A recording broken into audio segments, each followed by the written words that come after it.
Capgemini ఒక కంపెనీలో day care సెంటర్లో జరిగిన దాష్టికాన్ని చూస్తుంటే అయితే కనుక పిల్లల్ని ఎక్కడ వదలాలన్నా కానీ భయం వేస్తుంది. అయితే ముఖ్యంగా ఇలా డే కేర్ సెంటర్స్లో కానీ చిన్న పిల్లల్ని ప్లే స్కూల్లో కానీ వేసినప్పుడు తల్లిదండ్రులు ఎలాంటి జాగ్రత్తలు తీసుకోవాలి అనేది తెలుసుకుందాం. ప్రస్తుతం మనతో పాటు రమ్య గారు ఉన్నారు, వాళ్ళతో మాట్లాడి తెలుసుకునే ప్రయత్నం చేద్దాం. నమస్తే రమ్య గారు. హలో. హలో. సో ఈ డే కేర్ సెంటర్ది వింటే కనుక చాలా బాధ అనిపిస్తుంది. ఎందుకంటే అసలు నార్మల్గా పిల్లల్ని మనం ఒక దెబ్బ వేయడానికే ఆలోచిస్తూ ఉంటాం. అలాంటిది వాళ్ళని టాయిలెట్స్లో వైర్లతో కట్టేసి నీళ్ళంతా ఫ్లష్ చేసేసి చాలా అసలు వర్ణనాతీతం పిల్లల సిచ్యువేషన్. అయితే ఇలా మనం పిల్లల్ని డే కేర్ సెంటర్లో వాంటెడ్లీ వేయకపోయినా సిచ్యువేషన్ సర్కమ్స్టాన్సెస్ చెప్పలేము. డెఫినెట్గా వర్క్ చేయాలి అని అంటే మదర్కి ఇంకొక ఆప్షన్ ఉండదు. సో మనకి నమ్మకంగా ఉండే సెంటర్స్ అదే, పెద్దవాళ్ళు కూడా లేవు. అలాంటప్పుడు అసలు ఎలాంటి ప్లేసెస్ని మనం డే కేర్ సెంటర్స్ని కానీ ప్లే స్కూల్స్ని కానీ చూస్ చేసుకోవాలి అంటారు? అండ్ పిల్లల్లో ఆ చేంజెస్ని ఎలా గమనించాలి? ఎందుకంటే వాళ్ళు ఎక్స్ప్రెస్ చేయలేరు, ఇది మాకు జరిగింది అనేది చెప్పలేరు. కాబట్టి ఎలాంటి మెజర్స్ తీసుకోవాలి అని అంటారు parents? First of all day కేర్లో వేసే ముందు, అసలు డే కేర్ చూస్ చేసుకునే కంటే ముందు కూడా ఫస్ట్ మీ పేరెంట్స్ కానీ మీ ఇన్లాస్ కానీ విల్లింగ్గా ఉన్నారేమో ఒక్కసారి చూసుకోండి. అసలు అంతకంటే బెస్ట్ పద్ధతి ఇంకోటి లేదు. ఎందుకంటే వాళ్ళు మీ పేరెంట్స్ ఉన్నా లేదంటే వీళ్ళు ఉన్నా కూడా ఇన్లాస్ ఉన్నా కూడా డే కేర్ అంత దారుణం అయితే జరగదు కదండి. అందులో చేసే దారుణాలు అయితే వీళ్ళు చేయరు కదా.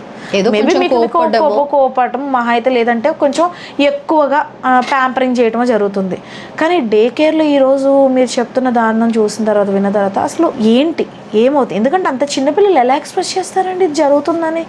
అవే కాదు, చాలా ఇన్సిడెంట్స్ ఇప్పుడు డే కేర్లో చాలా మనం చూస్తూ ఉంటాం. కొన్ని అయితే అసలు వాళ్ళు ఎలా ఎక్స్ప్రెస్ చేసి ఇది కూడా ఉండదు.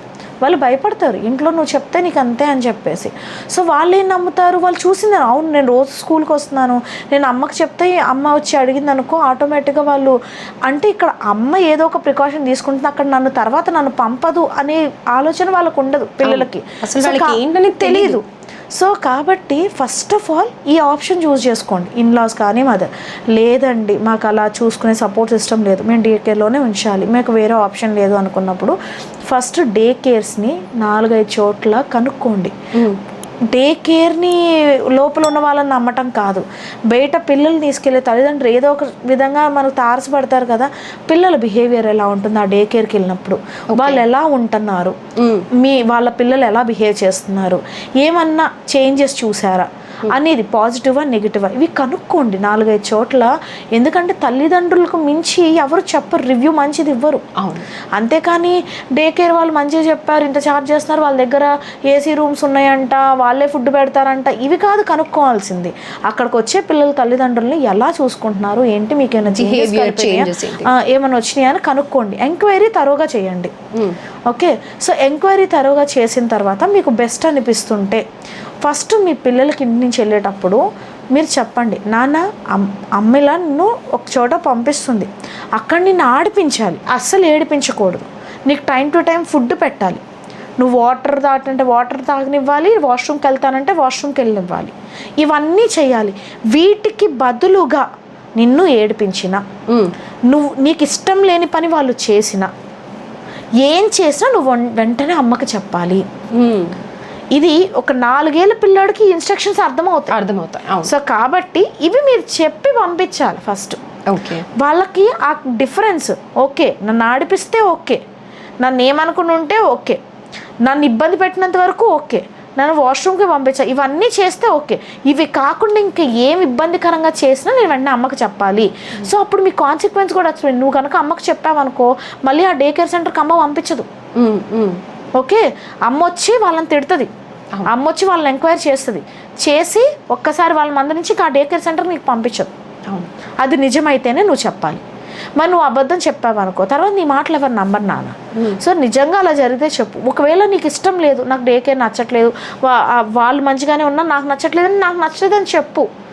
ఎందుకంటే ఇవన్నీ పిల్లలకి ఫస్ట్ నుంచి మనం చెప్పుకుంటూ వెళ్తే 4-5 ఇయర్స్ వాళ్ళకి ఈజీగా అర్థమవుతాయి ఇన్స్ట్రక్షన్స్. సో ఇన్స్ట్రక్షన్స్ కూడా క్లియర్గా చెప్పండి పిల్లలకి. అలాగే గుడ్ టచ్, బ్యాడ్ టచ్, ఎక్కడైనా ఇన్అప్రోప్రియేట్గా టచ్ చేయటం, లోపల ఉన్న వాళ్ళు అబ్బాయిలైనా అమ్మాయిలైనా, సో ఇవన్నీ నువ్వు యాక్సెప్ట్ చేయకూడదు. ఏం జరిగినా అమ్మ నాన్నకు వచ్చి చెప్పేసేయాలి నువ్వు. సో ఇవన్నీ పిల్లలకు కూడా చెప్పిన తర్వాత మీరు డే కేర్కి సెంటర్కి పంపించినప్పుడు ఏదన్నా జరిగితే వెంటనే వాళ్ళు చెప్తారు. మీరు ఇన్స్ట్రక్షన్స్ ఇవ్వకుండా వాళ్ళు చెప్పాలంటే వాళ్ళు చెప్పలేరు.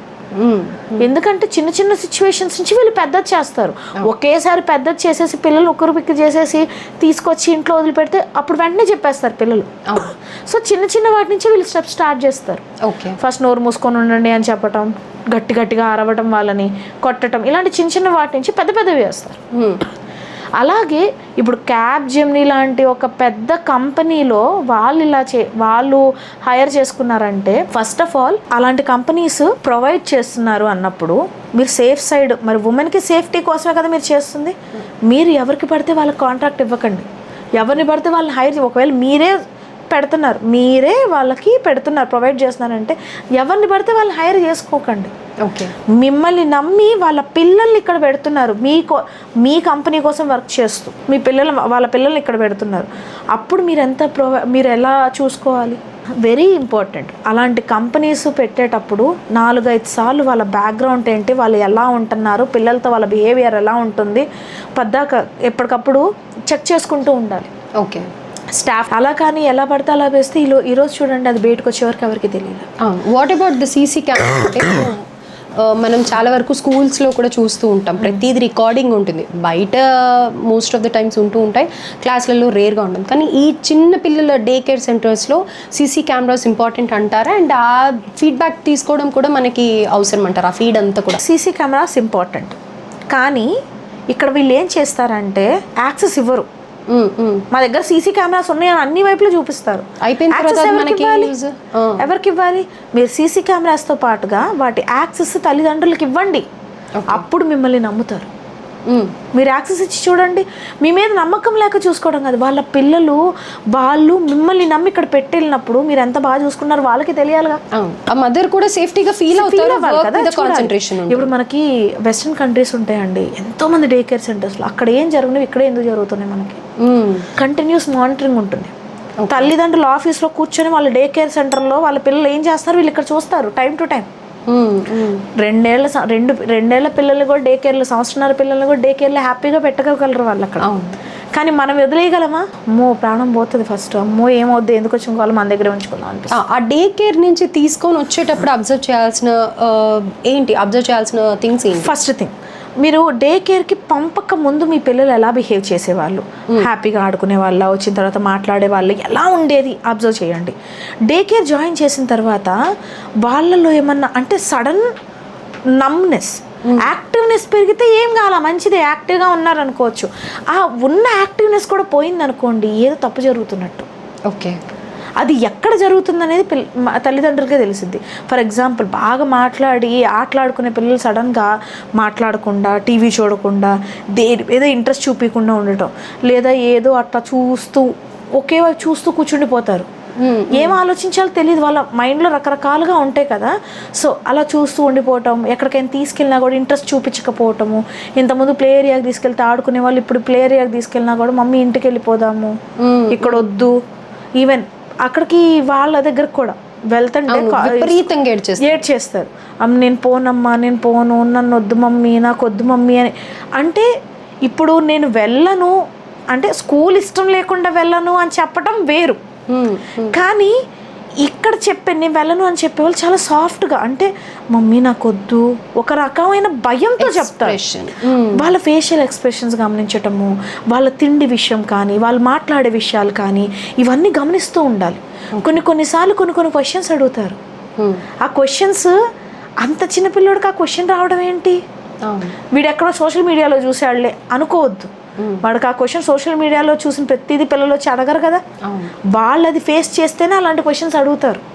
సో అది తల్లిదండ్రులు గుర్తుపెట్టుకోవాలి. వాళ్ళు వీళ్ళు ప్రతిదానికి ఏడుస్తుందిలే, అంతే చేస్తుందిలే అని కొట్టి పారేయొద్దు. వాళ్ళు ఎందుకు చెప్తున్నారు అర్థం చేసుకోండి.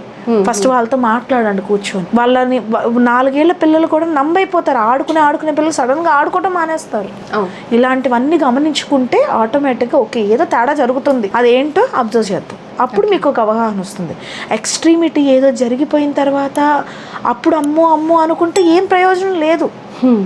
ముందు నుంచే కాషియస్గా ఉండాలి. వాళ్ళ బిహేవియర్ చాలా చేంజెస్ వస్తాయి వాళ్ళని అక్కడ జరిగేదాన్ని బట్టి. సో అబ్జర్వేషన్స్ అన్నీ ఉండాలి కంపల్సరీ. రైట్ రమ్య గారు, థ్యాంక్ యూ.